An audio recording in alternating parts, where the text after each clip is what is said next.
로마서 16장의 말씀을 우리가 긴 내용을 함께 읽었습니다. 지난 금요기도의 말씀을 정리하면서 함께 읽었던 잠언의 말씀이 있죠. 잠언 19장 21절의 말씀인데요. 사람의 마음에는 많은 계획이 있어도 오직 여호와의 뜻만이 완전히 서리라. 사람의 마음에는 많은 계획이 있어도 오직 여호와의 뜻만이 완전히 서리라. 2차 선교 여행을 준비하는 바울과 바나바는 선교팀을 구성하는 일, 계획하는 일에서부터 문제가 생겼습니다. 바나바 바울 사이에 다툼이 생기고 그래서 그들은 결별하고 함께 선교를 하지 못하고 다른 팀을 꾸려서 선교를 시작합니다. 그러나 하나님께서는 이 두 팀 모두를 사용해서 하나님의 복음의 도구로, 그 선교의 도구로 사용하시죠. 이후에는 마가 요한과 바나바는 모두 또 다시 바울과 아름다운 동역자 관계가 회복되는 것을 성경을 통해서 알려주십니다. 그리고 이어서는 바울과 실라는 소아시아에서 복음을 전하고자 하는 계획을 세웠지만 그 또한 그들이 원하는 대로 되지 않습니다. 그들은 끊임없이 소아시아로 가길 원했는데 하나님께서는 그들의 계획을 번번이 막으셨어요. 그리고 바울과 실라에게 마게도냐 환상을 통해서 마게도냐, 지금으로 말하면 유럽으로 발걸음을 옮기게 하셨습니다. 그리고 오늘 우리는 하나님께서 그들을 유럽으로 발걸음 옮기신 이후에 어떤 믿음의 역사, 어떤 구원의 역사가 일어나는지를 알려주고 계세요. 사람의 마음에는 많은 계획이 있어도 오직 여호와의 뜻만이 완전히 이루어진다는 것을 오늘 하나님의 말씀을 통해서 우리는 확인하게 됩니다. 저와 여러분에게도 동일한 은혜가 있기를 원합니다. 우리가 하나님에 대한 확신, 하나님에 대한 신뢰가 있을 때 하나님께서 우리의 삶을 통해서 하나님의 뜻을 이루실 것이라는 그 믿음을 가지고 하나님 앞에 순종하며 나가기를 소망합니다. 오늘 본문 11절 12절에 보면 이제 유럽으로 나아가는 바울과 실라의 모습을 보게 됩니다. 우리가 드로아에서 배로 떠나 사모드라게로 직행하여 이튿날 네아폴리로 가고 거기서 빌립보에 이르니 이는 마게도냐 지방의 첫 성이요 또 로마의 식민지라. 이 성에서 수일을 유하다가 그들이 결국 하나님께서 이끄시는 대로 빌립보에 도착했습니다. 빌립보는 마게도냐의 첫 번째 성이라고 말씀합니다. 그리고 로마의 식민지로 표현하죠. 로마의 식민지라는 말은 로마의 일부로 여겨진다는 뜻입니다. 그래서 이 빌립보에 사는 사람들은 로마의 백성들처럼 똑같이 투표할 권리가 있고요. 그리고 독자적인 원로원을 세워서 그들의 손에 의해서 통치를 받습니다. 가장 중요한 것은 로마에 사는 사람들이 로마에 세금을 안 내는 것처럼 로마 식민지에 사는 사람들은 세금을 면제받았습니다. 뿐만 아니라 빌립보는 로마의 수비대가 주둔하는 요새이기도 했습니다. 그러니까 유럽의 첫 번째 성인 빌립보가 얼마나 중요했는지를 성경은 우리에게 알려주고 있습니다. 그런 이곳에서 지금 바울과 실라는 이제 복음을 전하고자 하죠. 그런데 바울과 실라가 복음을 전하는 방법을 보면 1차 선교 여행 때 그들이 했던 방법을 그대로 따르는 것을 보게 됩니다. 무턱대고 어디서나 복음을 전하는 것이 아니라 바로 이 복음을 전할 때 그것에 대해 이해할 수 있고 받아들일 수 있는 접촉점이 있는 사람들에게 복음 전하는 것을 시작하죠. 그래서 바울은 복음을 전할 때마다 회당을 찾아서 회당에서 말씀 전할 기회를 얻어서 말씀을 전합니다. 오늘도 본문에 보면 바울은 회당을 찾는데 근데 그 지역에는 유대인 회당이 있질 않아요. 존재하지 않습니다. 왜 그 지역에는 유대인 회당이 없는가? 그것에 대해서 성경학자들은 이렇게 설명합니다. 유대인들이 회당을 세우려면 남자 유대인이 10명의 정회원이 필요해요.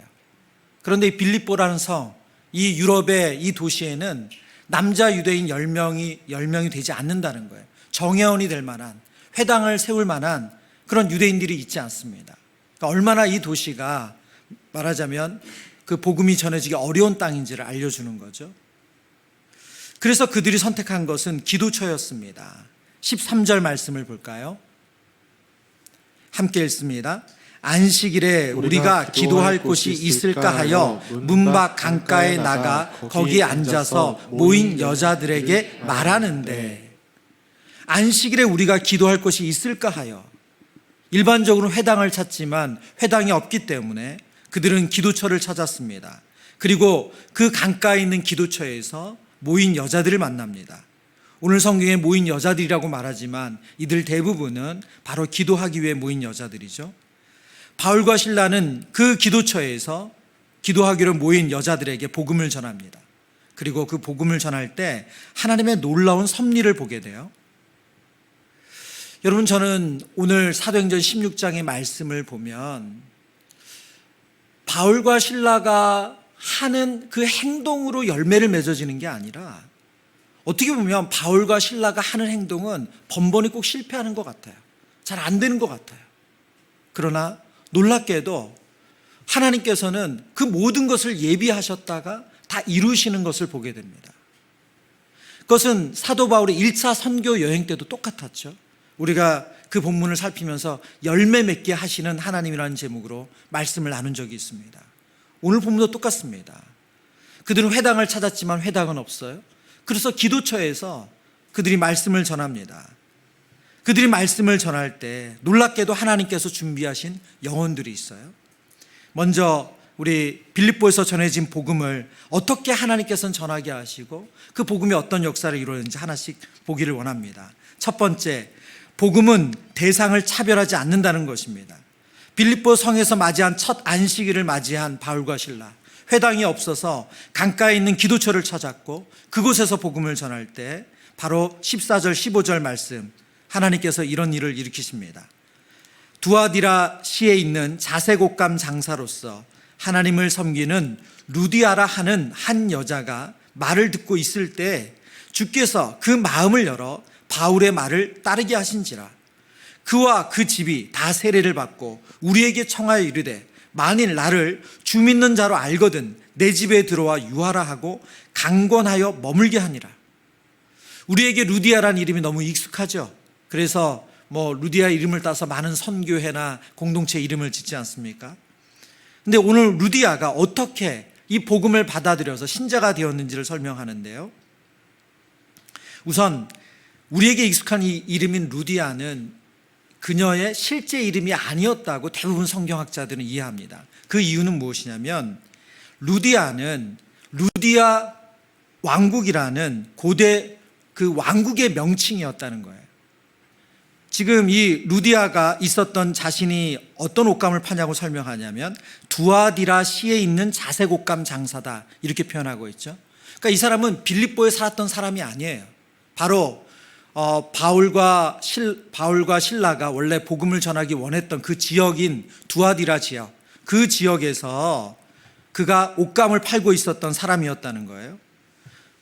그 지역에 옛날에 고대 루디아라는 왕국이 있었습니다. 그래서 그 지역에 옷감을 파는 사람을 통칭해서 이름에서 루디아라고 부른 거예요. 우리로 말하면 목포에서 올라오신 분 목포댁 되는 거죠. 수원에서 올라오신 분 어떻게 돼요? 수원댁 되는 거죠. 그래서 무슨 식당 이름이나 무슨 이름 지을 때 우리가 무슨 수원집 무슨 집 하는 것처럼 루디아도 그런 이름이었다는 거예요. 그런데 놀랍게도 두아디라 지역에 있는 유대인으로부터 하나님에 대한 말씀을 듣고 하나님을 섬기는 경건한 사람으로 이 루디아는 살았습니다. 사도행전 10장에 고넬료와 같은 사람인 거죠. 그래서 그녀는 바울 일행이 전한 복음을 듣고 바로 마음을 열어요. 그런데 여기에 쓰인 표현을 보면 14절 말씀 한 번 더 보여주시겠어요? 14절 말씀에 보면 한 여자가 말을 듣고 있을 때 주께서 그 마음을 열어 바울의 말을 따르게 하신지라. 바울이 복음을 전할 때 하나님께서 루디아의 마음을 열어주셨대요. 다시 한번 이것은 예수님께서 제자들에게 하신 말씀을 떠올리게 합니다. 요한복음 4장 35절의 말씀이죠. 요한복음 4장 35절 함께 읽습니다. 너희는 넉 달이 지나야 추수할 때가 이르겠다 하지 아니하느냐.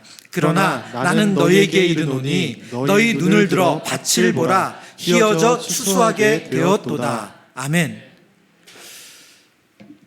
복음을 전할 때 예수님께서는 제자들에게 너희는 추수하는 사람들이라고 말씀합니다. 왜냐하면 우리가 그들을 연결게 하고 우리가 그들을 잊게 하는 것이 아니라 하나님은 추수할 준비가 되어 있는 영혼들을 제자들에게 추수만 해오면 된다라고 말씀하셨어요. 오늘 바울과 실라가 빌립보에 와서 그가 하는 일은 무엇입니까? 그가 바로 추수하는 거예요. 하나님께서 준비하신 영혼들을 거둬들이는 것입니다.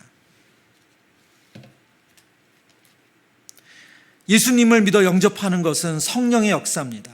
이것은 인간이 조장할 수 있는 일이 아닙니다. 하나님은 우리의 순종을 도구로 사용하시고 그 순종을 통해서 복음을 전할 때 그 복음을 들은 영혼들이 성령의 역사를 통해서 하나님의 자녀가 되는 그 놀라운 일을 행하십니다. 오늘 본문에 보면 루디아와 그 온 가족이 예수님을 영접하고 세례를 받습니다. 이것은 사도행전에 온 가족이 세례를 받고 구원받는 두 번째 기록이에요. 그리고 루디아는 거기서 멈추지 않아요. 바울과 실라의 일행을 자신의 집에 거하게 합니다. 오늘 본문에 보면 강권해서 그들을 그 집에 거하게 했다고 말합니다. 그들이 편히 머물면서 하나님의 말씀을 마음 편히 전할 수 있도록 돕는 거죠. 바울과 실라에게 복음을 듣고 그 다음에 회심하고 그 온 가족이 하나님께 돌아오는 것, 이 모든 것이 바울과 실라의 노력으로 이루어진 것이 아니라 하나님께서 준비해 놓으신 일이라는 거예요. 그리고 우리는 두 번째 바울과 실라가 복음을 전한 대상을 만나게 되는데요, 16절에서 18절입니다. 우리가 기도하는 곳에 가다가 점치는 귀신 들린 여종 하나를 만나니 점으로 그 주인들에게 큰 이익을 주는 자라. 그가 바울과 우리를 따라와 소리질러 이르되 이 사람들은 지극히 높은 하나님의 종으로서 구원의 길을 너에게 전하는 자라 하며 이같이 여러 날을 하는지라. 바울이 심히 괴로워하여 돌이켜 그 귀신에게 이르되 예수 그리스도의 이름으로 내가 내게 명하노니 그에게서 나오라 하니 귀신이 즉시 나오니라. 빌립보 성에서 바울이 복음을 전한 두 번째 대상은 바로 귀신 들린 여종이었습니다. 그런데 이 여종을 만난 것 또한 바울과 실라의 계획에는 없었던 일이에요. 오늘 본문 16절에 보면 우리가 기도하는 곳에 가다가 그들은 기도처에 가서 또 복음을 전하기를 원했습니다. 그런데 기도하는 곳으로 가는데 귀신 들린 여종 하나가 끊임없이 이 바울과 실라 일행을 따라다니면서 소리쳐 외치는 거예요. 지극히 높은 하나님의 종으로서 구원의 길을 너에게 전하는 자라. 놀라운 일이죠. 끊임없이 이 사람들이 하나님의 사람임을 알아보고 그렇게 외칩니다. 18절에 보니까요, 이같이 여러 날을 하는지라. 하루 이틀이 아니었어요. 반복되었습니다. 그리고 바울이 심히 괴로워 돌이켜 예수의 이름으로 명해서 그 귀신을 쫓아내요. 한 성경학자는 이 여러 날 기간이 무슨 기간인가, 바울이 하나님 앞에서 이것을 어떻게 해결해야 될까를 기도하는 기간으로 봅니다. 하나님, 이렇게 여종이 우리를 쫓아다니면서 이렇게 외치는데 어떻게 해야 될까요? 그리고 그 기도의 응답을 받고 이 여종의 귀신 들린 여종을 하나님께서 회복시켜 주셨다는 거예요. 악한 영의 지배를 받는 이 여종이 자유케 됩니다. 그리고 이 여인 또한 빌립보 교회의 성도가 돼요. 19절 말씀을 볼까요? 19절부터 21절입니다. 여종의 주인들은 자기의 수익이 소망이 끊어진 것을 보고 바울과 실라를 붙잡아 장터로 관리들에게 끌어갔다가 상관들 앞에 데리고 가서 말하되 이 사람들이 유대인인데 우리의 성을 심히 요란하게 하여 로마 사람인 우리가 받지도 못하고 행하지도 못할 풍속을 전한다 하거늘. 이 귀신 들린 여종을 회복시켜준 사건은 그것으로 일단락되는 것이 아니라 또 다른 사건을 만드는데 바로 바울과 실라가 고소당하는 사건입니다. 결국 이 일로 인해서 그들은 심한 매질을 맞고 감옥에 갇히게 되죠. 근데 여기에 또 놀라운 하나님의 계획이 있었어요. 우리는 벌써 이 본문의 결과를 알고 있지만 하나님이 이 감옥에서 바로 빌립보 간수와 그 온 가족을 구원하게 하십니다. 너무너무 놀라워요. 바울과 실라가 계획한 대로 되진 않았어요. 그러나 하나님의 완전한 뜻, 하나님의 온전한 뜻이 이루어집니다. 그러나 빌립보 성에서 복음을 전하는 이 내용을 통해서 하나님은 복음은 어떤 대상도 차별하지 않는다는 것을 보게 됩니다. 첫 번째는 이방인 여인 사업가였죠. 그리고 두 번째는 귀신 들린 여종입니다. 이 여인이 헬라인이었는지 아니면은 로마인인지 알 수는 없습니다. 그러나 분명히 그 신부는 노예였어요. 그리고 세 번째는 32절부터 34절에 나오는 바로 간수의 가족인데요. 주의 말씀을 그 사람과 그 집에 있는 모든 사람에게 전하더라.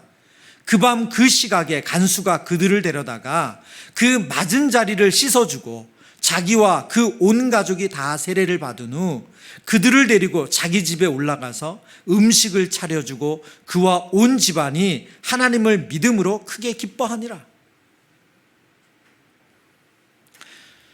한 유명한 신학자는 이 본문의 말씀 32절에서 34절을 해석하면서 그런 설명을 덧붙이더라고요.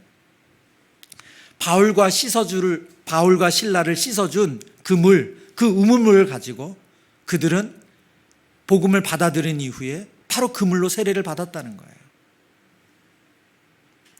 충분히 그렇게 상상할 수 있는 일이죠. 지금 빌립보 성에서 복음을 전하는 바울과 신라, 그들은 아마 그들이 그리는 그림이 있었겠죠. 예전처럼 회당에서 복음을 전하고, 그래서 그들이 하나님께로 돌아오면 또 그 가운데는 유대인도 있고 이방인도 있고, 이게 1차 선교 여행 때 벌어졌던 일이에요. 근데 그들의 계획대로 되지 않습니다. 근데 놀랍게 하나님은 하나님의 뜻을 이루세요. 근데 그 복음을 듣는 대상이 오늘 본문에 보는 것처럼 한 사람도 동일한 대상이 아니에요. 이방인 사업가, 그리고 귀신 들린 여종, 그리고 또 한 가족은 바로 로마의 간수입니다. 당시에 이 감옥을 지키는 간수들은 퇴역한 군인이거나 아니면은 그 고향을 지키는 제한 군인이었다고 해요. 그래서 그들의 신분은 대부분 로마 시민권을 가진 사람들입니다. 어느 것 하나 갖지 않은 그 사람들이 이 복음을 듣고 하나님의 자녀가 됩니다. 이것은 복음은 어떤 사람도 차별하지 않는다는 것을 우리에게 알려줍니다. 동일한 원리가 교회 안에도 적용하죠. 교회 안에서는 차별이 있을 수 없습니다. 경제적인 이유나 지역성이나 직업이나 그 어떤 것도 교회 안에서 구분짓거나 차별하지 않습니다. 그것이 바로 복음으로 세워진 교회의 모습입니다. 두 번째, 빌립보에 전해진 복음은 복음을 막을 수 있는 장벽은 없다는 것을 오늘 성경이 우리에게 알려줍니다. 23절, 24절의 말씀, 많이 친 후에 옥에 가두고 간수에게 명하여 든든히 지키라 하니 그가 이러한 명령을 받아 그들을 깊은 옥에 가두고 그 발을 착고에 든든히 채웠더니, 이 말씀은 이제 바울과 신라가 고소를 당한 이후에 그들이 어떤 형벌을 받았는지를 설명해 주는 내용입니다. 놀라운 것은 이 내용을 보면 그들이 고소를 당했는데 바로 고소당한 이들이 변명할 기회는 전혀 주어지지 않는다는 거예요. 당시 고소한 사람들의 말만 그대로 받아들여집니다. 그리고 그들의 말 그대로 그들은 죄인 취급을 받아서 심한 매질을 받고 깊은 감옥에 가둬지게 되죠. 나중에 하나님께서 이것을 놀랍게 반전을 시키죠. 그들이 로마 시민인 것을 밝히게 되고 다시 그 모든 것을 원상회복시키지만 지금 그들은 억울하게 이렇게 매를 맞고 감옥에 갇히게 됩니다. 바울과 신라 입장에서 보면 하나님께서 그들의 길을 막으시고 마게도냐로 그들을 인도하셨고, 그래서 빌립보 첫 성에 와서 순종해서 말씀을 전한 것밖에 없는데 그 결과가 매를 맞고 심한 감옥에 갇히는 거예요. 어찌 보면 그들이 더 이상 담대히 복음을 전할 수 있는 환경이 아닙니다. 모든 것이 무너진 것 같아요. 근데 여기서 우리에게 더 놀라운 장면이 등장하죠. 바로 바울과 신라가 그 감옥 가운데서 더 이상 복음을 전할 수 없는 그 현장 가운데서, 그리고 어찌 보면 너무나도 억울할 수 있는 그 상황 가운데서 그들이 한 행동입니다. 25절, 26절 함께 읽습니다. 한밤중에 바울과 신라가 기도하고 하나님을 찬송하며 죄수들이 듣더라. 이에 갑자기 큰 지진이 나서 옥토가 움직이고 문이 곧 다 열리며 모든 사람의 매인 것이 다 벗어진지라. 아멘. 한밤중에 바울과 실라가 기도하고 하나님을 찬송하며 죄수들이 듣더라. 그들의 행동에서 하나님에 대한 억울함, 불평, 원망을 찾아볼 수가 없습니다. 그들은 여전히 하나님 앞에 믿음으로 반응하고 있어요. 복음을 전할 수 있는 기회가 닫혀진 것 같고 그들이 할 수 있는 일이 아무것도 없는 것 같은데 그들은 그곳에서도 하나님을 인정하고 찬양합니다. 저는 바울과 실라의 이 믿음은 지금까지 보여주신 하나님의 역사를 통해서 그들을 하나님께서 이 믿음을 주셨다고 봅니다. 내가 나서지 못하고 내가 할 수 없어도 하나님은 일하신다. 그 믿음이 이곳에서 그들이 하나님을 인정하게 하고 하나님을 바라보게 합니다. 저와 여러분의 삶 가운데 우리가 계획하고 우리가 뜻한 바가 막힐 때, 그런다면 하나님께서 일하시는 때가 아닙니까? 오늘 바울과 실라처럼 우리가 할 일은 그 시간에 그 자리에서 기도하고 하나님을 인정하고 하나님을 찬양하는 것인 줄 믿습니다. 오늘 성경은 25절과 26절을 연이어서 꼭 바울과 실라의 기도와 찬송을 듣고 하나님 바로 이어서 응답하시는 것처럼 하나님께서 일으키시는 큰 지진과 그리고 문이 열리는 사건을 기록하고 있습니다. 그들은 감옥에 갇히고 발은 차고에 채워져 있지만 하나님 안에서 참 자유를 누리는 성도들임을 보여주고 있습니다. 바로 그것이 믿음입니다. 그리고 이어서 나오는 27절에 이제 간수의 모습이 나와요.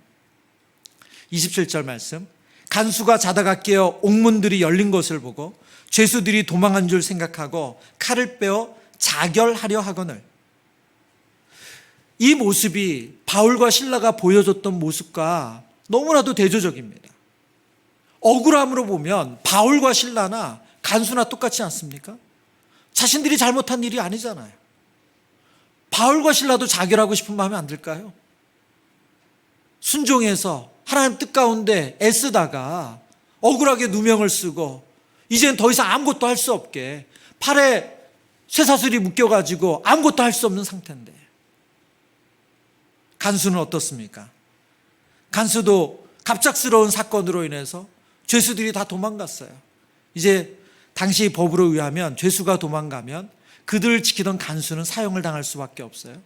그래서 그는 차라리 죽은 목숨이라고 생각하고 스스로 자신의 목숨을 끊으려고 합니다. 어차피 죽을 목숨, 내가 그 스스로 그 마지막을 선택하는 거죠. 억울함의 크기로 보면 간수나 바울과 실라나 다를 것이 없습니다. 그러나 복음이 있고 없고가 복음 안에서 참 자유와 그리고 그렇지 않은 인생을 보여주고 있습니다. 그런데 놀랍게 바로 이 자리가 간수와 그리고 간수를 통해서 그 모든 가족이 복음을 듣는 놀라운 현장이 됩니다. 복음을 막을 장벽이 없다는 것을 오늘 성경 우리에게 알려주고 있습니다. 다시 한번 오늘 말씀에 흐르는 우리 하나님께서 행하시는 일을 보면 사람의 계획대로 이루어지지 않는다고 해서 하나님의 뜻이 이루어지지 않는 것이 아닙니다. 놀랍게도 하나님은 그 뜻을 계속 이루어 가세요. 우리는 막히면 막히는 대로, 하나님 멈추게 하시면 멈추게 하시는 대로, 그리고 방향을 틀게 하면 틀게 하시는 대로 순종만 하면 하나님 그 뜻을 이루신다는 거예요. 바울과 실라가 감옥에 들어갈 때 간수의 온 가족이 구원받을 것을 예상하고 감옥에 들어갔습니까? 아니요, 전혀. 단 1도 상상할 수 없는 일이죠. 그러나 하나님께서 그 일을 행하셨어요. 오늘 이 본문의 말씀을 묵상하고 이 대지를 작성하는데 하나님께서 마음에 용기를 주시더라고요. 어떤 용기냐면 바로 우리의 다음 세대에게 복음을 전하는 것에 대한 용기입니다. 오늘 대학교의 복음화율을 5% 미만으로 봐요. 우리 대학생들 중에 신앙생활 하는 사람들이 5% 미만이래요. 근데 5% 미만이면 바로 미전도 종족이에요. 어떤 종족에 5% 미만의 그리스도인들이 있다고 하면 그들은 미전도 종족입니다. 우리의 다음 세대가 미전도 종족이에요. 그렇지만 오늘 하나님의 말씀이 우리에게 용기를 줍니다. 모든 것이 막힌 것 같고 우리가 할 수 있는 게 없는 것 같고, 그래서 교회는 너무나도 세상 가운데 조롱과 더 이상의 어떤 가능성도 보이지 않는 그런 때이지만, 우리가 진리의 복음 안에 담대하게 서 있다면 하나님께서 우리를 통해서 일하실 줄을 믿습니다. 그래서 오늘 이 밤에 우리가 우리의 다음 세대를 위해서 기도할 때 저와 여러분 가운데 하나님께서 그 믿음 주셨으면 좋겠어요. 오늘 우리 아이들이 이런저런 영적이지 않은 모습을 보일 때 우리는 우리 아이 어떻게 될까, 우리 아이들 어떻게 될까 하는 그 두려운 마음이 들잖아요. 그러나 하나님은 감옥에서도 그 간수와 온 가족을 하나님의 자녀 삼는 분인 줄 믿습니다. 복음을 막을 장벽이 없습니다. 세 번째, 빌립보에 전해진 복음은 다양한 배경을 가진 성도들을 하나 되게 하신다는 겁니다. 오늘 본문의 마지막 결론의 내용이에요. 40절의 말씀 우리 함께 읽겠습니다.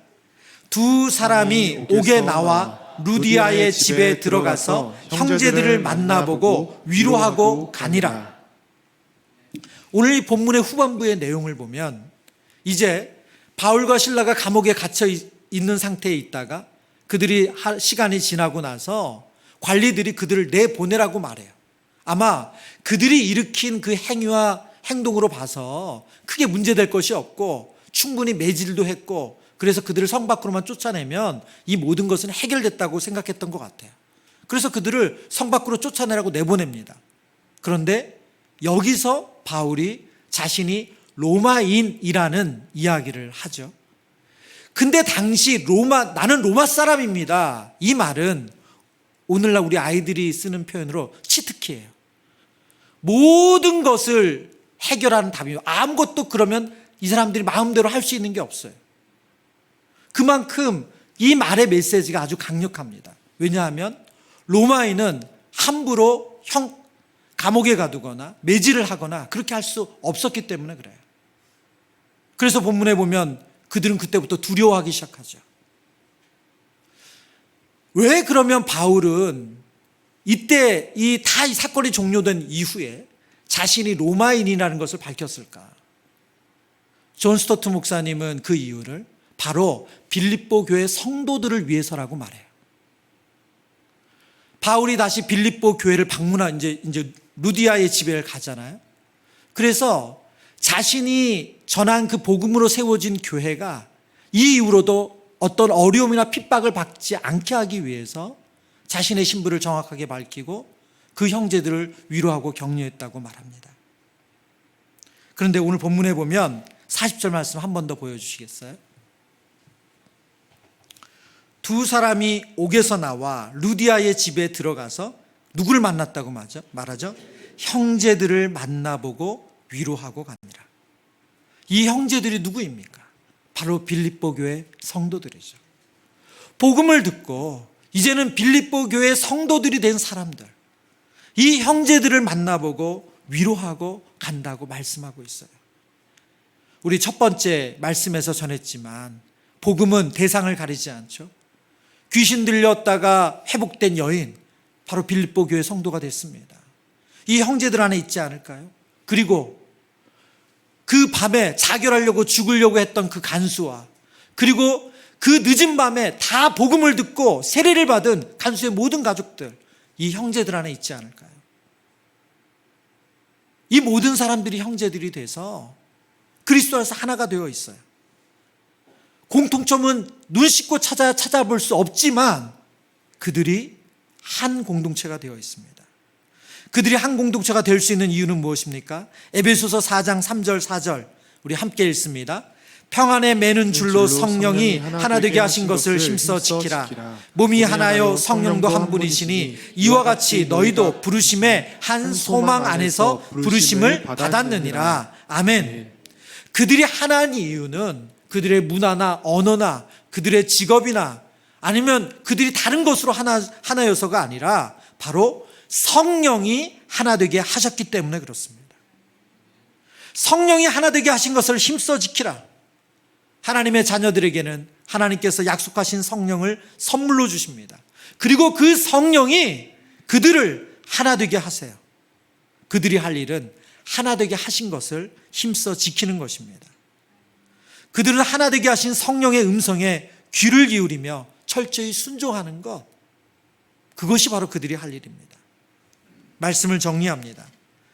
빌립보에서 바울과 실라가 복음을 전합니다. 그들은 그들의 많은 계획들이 있었겠지만 그들의 계획대로 되지 않았어요.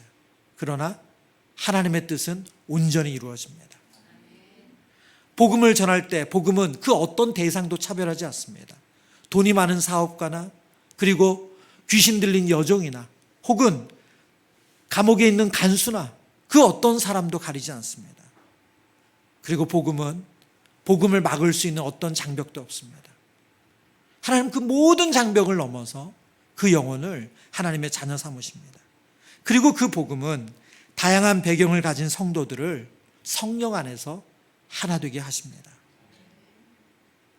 말씀을 준비하면서 참 하나님의 일하심이 하나님의 이렇게 이끌어 가신 게 참 놀랍다는 생각을 하게 됐어요. 지난 주일 말씀이 사랑의 공동체였어요. 그래서 교회가 사랑의 공동체라는 말씀을 나눴죠. 그런데 오늘 마지막 내용을 보면 사랑의 공동체로서 서로를 사랑하며 서로를 받아줄 수 있는 이유를 우리에게 알려주고 있습니다. 그것은 바로 우리가 서로 친해져서 이제는 식성도 같아지고 이제는 이런 게 말도 같아져서가 아니라는 거예요. 수원 꿈꾸는 교회가 5년 되고 10년 되고 20년 돼가지고 이제 서로 알 만큼 알아져서 하나 되는 게 아니라는 거예요. 우리가 하나 되는 이유는 무엇입니까? 우리 안에 한 성령님이 계시기 때문에. 여러분, 그래서 5년 후에 우리가 하나 되는 것이 아니라 우리 안에 한 성령이 계시기 때문에 우리는 하나인 줄 믿습니다. 이것이 오늘 성경이 우리에게 주시는 메시지예요. 우리가 성령께 사로잡힌 사람이 될 때 주님께서 세우신 하나님의 교회는 하나인 줄 믿습니다. 우리 말씀을 생각하며 함께 기도하고 찬양하고 기도하겠습니다.